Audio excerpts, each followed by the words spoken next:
Subscribe कीजिए exam sir channel को और दबाइए बेल आइकन ताकि आपको मिले वीडियो सबसे पहले। सीढ़ियां उन्हीं को मुबारक जिन्हें केवल छत तक जाना है। सीढ़ियां उन्हीं को मुबारक जिन्हें केवल छत तक जाना है। मेरी मंजिल तो आसमान है, मेरा रास्ता मुझे खुद बनाना है। मेरा रास्ता मुझे खुद बनाना है। प्यारे विद्यार्थियों, एक बार फिर से आप सभी का स्वागत है आपके अपने चैनल एग्जाम सर पर। और आज हम शुरू करेंगे गागर में सागर सीरीज का लेक्चर नंबर 20। तो प्यारे विद्यार्थियों, समय खराब ना करते हुए शुरू करते हैं। क्वेश्चन नंबर 476, कलकत्ता में फोर्ट विलियम कॉलेज की स्थापना किसने और कब की? दोनों एक साथ ले लिया हमने ताकि आप दोनों बातों को याद कर पाएं। तो प्यारे दोस्तों, इंपॉर्टेंट क्वेश्चन है। कलकत्ता में फोर्ट विलियम कॉलेज की स्थापना की थी लॉर्ड वेल्जली ने और 1790 ईस्वी में। Question number 477, Indian service commission act कब पास किया गया? तो इंडियन सर्विस एक्ट कब पास किया गया? इसका राइट आंसर है 1861 ईस्वी में। नोट कीजिएगा प्यारे बच्चों, 1861 ईस्वी में। क्वेश्चन नंबर 478, वह पहला भारतीय कौन था जिसने 1863 में सिविल सर्विस एग्जाम क्वालिफाई किया था? आजकल जो बहुप्रतिष्ठित एग्जाम है जिसे हम आईएएस बोलते हैं, तो उसी तरह सिविल सर्विस एग्जाम 1863 में सबसे पहले क्वालिफाई किसने किया था? प्यारे बच्चों, इस तरह का पैटर्न एग्जाम लिया जाए, इसकी शुरुआत 1861 में ही हुई थी। तो 1863 में किसने क्वालिफाई किया था, वह भारतीय कौन था? अन्यथा अंग्रेज ही क्वालिफाई करते थे। तो उसका नाम था एस.एन. टैगोर। क्वेश्चन नंबर 479, जमीन का इजारेदारी सिस्टम। अब हम बात कर रहे हैं कि जैसे खेतीबाड़ी में जो सिस्टम्स लेकर के आए थे, तो उनमें इजारेदारी सिस्टम कौन लेकर आया? तो प्यारे बच्चों, उसका नाम था वारेन हास्टिंग्स। जो इजारेदारी सिस्टम लेकर के आया वो कौन था? Warren Hastings. क्वेश्चन नंबर 480, स्थायी बंदोबस्त सिस्टम कौन लेकर के आया? प्यारे बच्चों, ये सभी बच्चों को मेरे हिसाब से जो तैयारी कर रहे हैं उनको मालूम होगा कि जो स्थायी बंदोबस्त था वो लॉर्ड कॉर्नवालिस लेकर के आया था और काफी फेमस रहा था ये स्थायी बंदोबस्त। क्वेश्चन नंबर 481, रैयतवाड़ी सिस्टम किसकी देन थी? देखिए, जहां तक हम बात करते हैं जमींदारी सिस्टम की, तो ये 3-4 सिस्टम ही है जिसमें से एक क्वेश्चन हर बार आ जाता है और हमेशा कंफ्यूजन में रहते हैं क्योंकि ठीक से हमें इसके आंसर कहीं मिल नहीं पाते। तो रैयतवाड़ी सिस्टम की बात करें तो रैयतवाड़ी सिस्टम थॉमस मुनरो लेकर के आया। नोट कीजिएगा, Thomas Munro. Question number 482, Mahalwari system किसकी देन थी? तो ये चौथा सिस्टम है महालवाड़ी सिस्टम। तो dear friends, Mahalwari system Lord William Bentinck की देन थी। नोट कीजिएगा, Lord William Bentinck. Question number 483, अर्थव्यवस्था की ड्रेन थ्योरी। ड्रेन थ्योरी काफी लोगों ने दी है, लेकिन सबसे पहले ड्रेन थ्योरी किसने दी? क्वेश्चन ये है हमारा यहां पर कि ड्रेन थ्योरी सबसे पहले किसने दी? तो डियर फ्रेंड्स, उसका राइट आंसर है दादा भाई नारोजी। क्वेश्चन नंबर 484, किस गवर्नर ने नवाबों की पेंशन 32 लाख से घटाकर 16 लाख कर दी थी? तो वो कौन सा गवर्नर था जिसने नवाबों की पेंशन सीधे ही आधी कर दी थी? तो उसका राइट आंसर है Warren Hastings.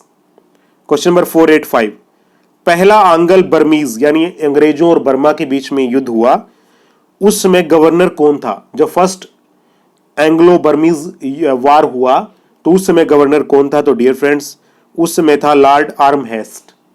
Lord आर्महेस्ट। Question number 486, पहले आंग्ल बर्मीज युद्ध के बाद कौन सी संधि हुई? तो पहले आंग्ल बर्मीज युद्ध के बाद जो संधि हुई उसका नाम था यांडाबो की संधि। प्लीज नोट इट, यांडाबो की संधि। क्वेश्चन नंबर 487, किस गवर्नर जनरल ने सती प्रथा पर पूर्णता रोक लगा दी थी? यानी कि सती प्रथा को बिल्कुल प्रचलन से बाहर कर दिया था। उस गवर्नर जनरल का नाम था लॉर्ड विलियम बेंटिक। सामाजिक सुधार के लिए लॉर्ड विलियम बेंटिक का नाम काफी आता है प्यारे दोस्तों, नोट कीजिएगा। कौन सबसे कम उम्र में सांसद बना? यानी उस गवर्नर जनरल का नाम बताइए जो सबसे कम उम्र में सांसद बना था। ओके, तो उसका नाम था लॉर्ड विलियम बेंटिक। और अगर यह क्वेश्चन आपका आता है कि सबसे कम उम्र में गवर्नर जनरल कौन बना, तो डियर फ्रेंड्स, सबसे कम उम्र में गवर्नर जनरल जो बना था उसका नाम था लॉर्ड डलहौजी। दोनों क्वेश्चन में बिल्कुल भी कंफ्यूजन नहीं होना चाहिए। सांसद की बात आती है, यानी गवर्नर जनरल तो था ही था, वो उससे पहले वो सांसद बना था और सबसे युवा सांसद वो लॉर्ड विलियम बेंटिक था।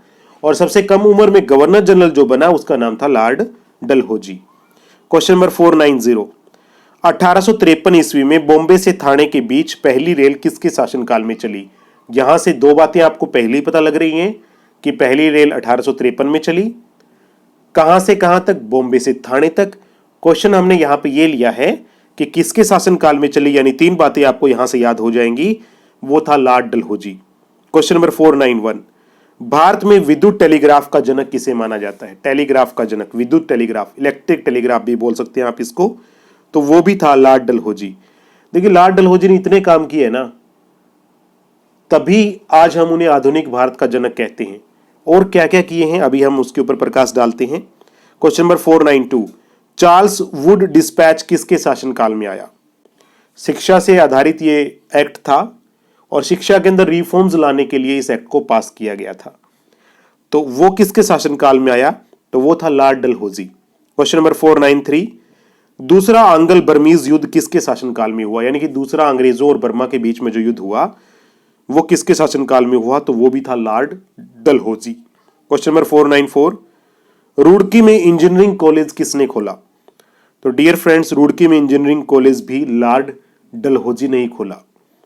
क्वेश्चन नंबर 495, ये क्वेश्चन हमने पहले भी आपको बताया है लेकिन आज इसकी समय की जरूरत है तो दोबारा बताना पड़ा ताकि आपको फैक्ट क्लियर हो जाए कि क्यों लॉर्ड डलहौजी को आधुनिक भारत का निर्माता कहा जाता है। वैसे राजा राम मोहन राय जी को भी आधुनिक भारत का निर्माता कहा जाता है। तो विलय की नीति भी लॉर्ड डलहौजी ने ही चलाई। क्वेश्चन नंबर 496, पोस्टल स्टैंप, जो आजकल पोस्ट ऑफिस में स्टैंप लगती हैं, उसकी शुरुआत किसने की? तो उसका नाम भी था लॉर्ड डलहौजी। अब है मैकाले सिद्धांत किसके शासनकाल में आया? मैकाले। तो अब जो क्वेश्चन है वो लॉर्ड डलहौजी का नहीं है, मैकाले सिद्धांत आया था लॉर्ड विलियम बेंटिक के काल में। और आजकल जो शिक्षा चल रही है ऐसा माना जाता है कि मैकाले की शिक्षा ही हम पढ़ रहे हैं। क्वेश्चन नंबर 498, 1817 ईस्वी में बंगाल में हिंदू कॉलेज की स्थापना किसने की? तो प्यारे विद्यार्थियों, 1817 ईस्वी में बंगाल में हिंदू कॉलेज की स्थापना की थी लॉर्ड हास्टिंग्स ने। नोट कीजिएगा, लॉर्ड हास्टिंग्स। क्वेश्चन नंबर 499, 1814 से 16 के दौरान गोरखों से युद्ध, गढ़वाल और कुमायूं के जो गोरखे थे उनके साथ में युद्ध किया था अंग्रेजों ने, तो उस गवर्नर का नाम क्या था जिसके काल में यह युद्ध हुआ? तो उसका नाम था लॉर्ड हास्टिंग्स। नोट कीजिएगा, लॉर्ड हास्टिंग्स। क्वेश्चन नंबर 500, गोरखों से युद्ध के पश्चात अंग्रेजों ने कौन सी संधि की? तो डियर फ्रेंड्स, गोरखों से युद्ध के पश्चात अंग्रेजों ने सागौली की संधि की। तो ये थे आज के हमारे टॉप 25 क्वेश्चन। अगर पसंद आए तो प्लीज वीडियो को शेयर कीजिएगा। आज के लिए इतना ही, कल फिर मिलते हैं एक और नई वीडियो के साथ। तब तक के लिए बहुत बहुत धन्यवाद। Thank you. जय हिंद, शुभ रात्रि।